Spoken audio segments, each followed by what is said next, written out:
Hey guys, this is Kev with Kev-D Fitness, and I want to take you through one of my abs and calves routine.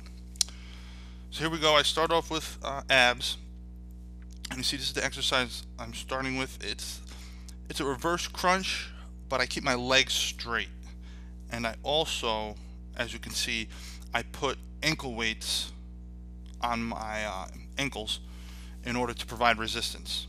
And I find that doing these reverse crunches with straight legs, it provides more resistance than doing them with bent knees, which is what you typically see. Now my legs aren't perfectly straight, but you know, they're pretty close to it. Pretty close to it. So, you know, I start off. I do 4 sets of this exercise, and in this workout I was aiming for 15 reps. I typically try to keep my reps on this exercise between 10 and 15 per set. And when I reach 4 sets of 15 reps, I then bump the weight up. I've got lots of ankle weights. I've probably got, right there I'm using 25 pounds. I've probably got a total of about 50 pounds worth of ankle weights that I can apply. It's just going to end up getting to the point where I can't add any more on, and I have to try to figure something else out. But guys, this is a great exercise for your lower abs. I mean, it's going to stimulate your entire abdominals, but I find it great for the lower abs. So as you see what I'm doing, I'm kind of thrusting my hips up, and this is causing spinal flexion, which is one of the functions of your abs.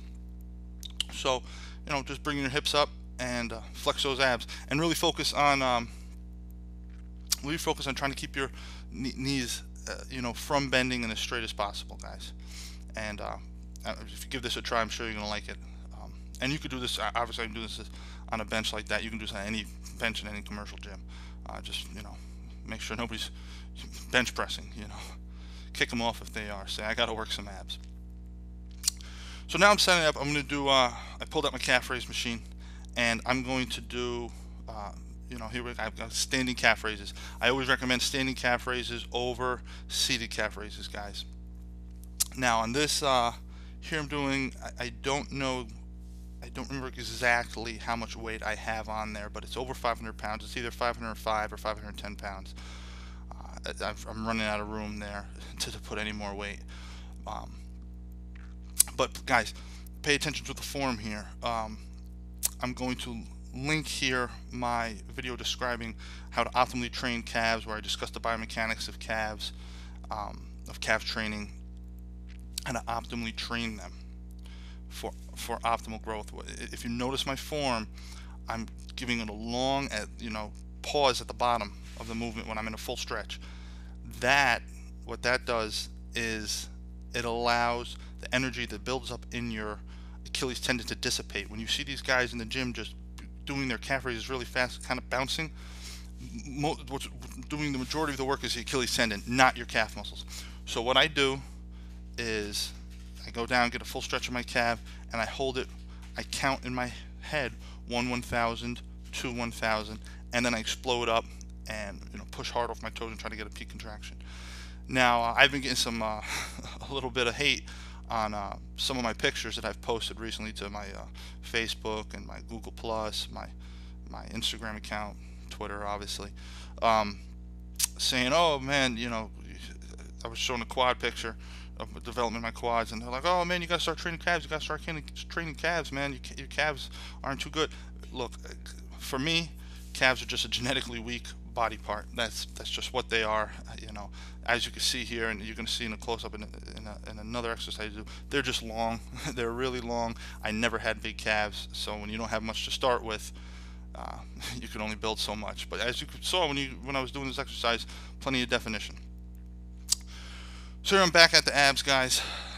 I typically alternate between an ab exercise and the calves exercise. So here I'm doing weighted crunches, guys.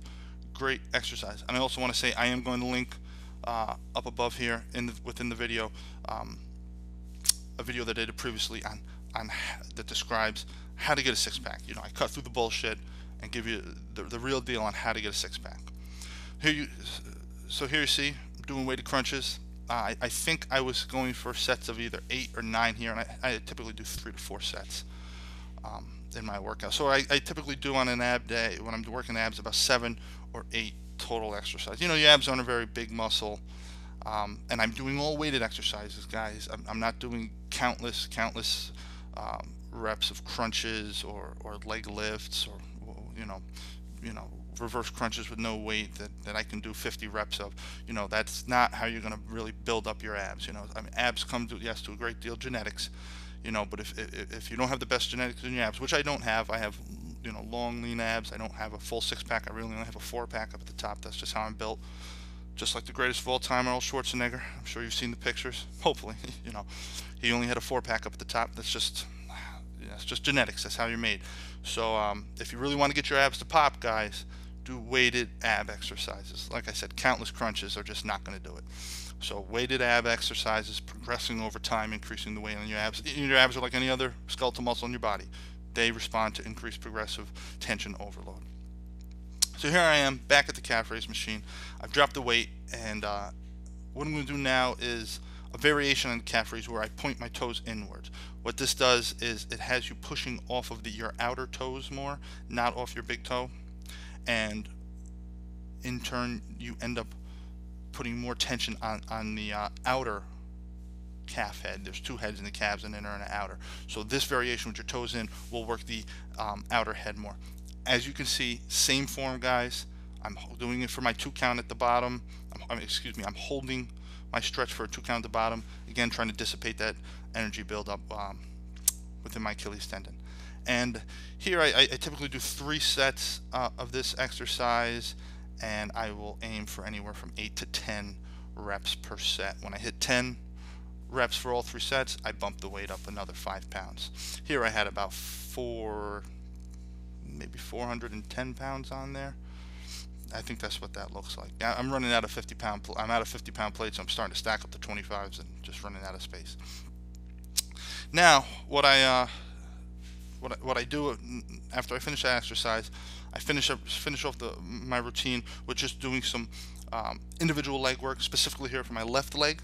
And this one, I'm pointing on this exercise. As you can see, hopefully you can see, it's kind of far because I have the camera far away from me actually performing the exercise.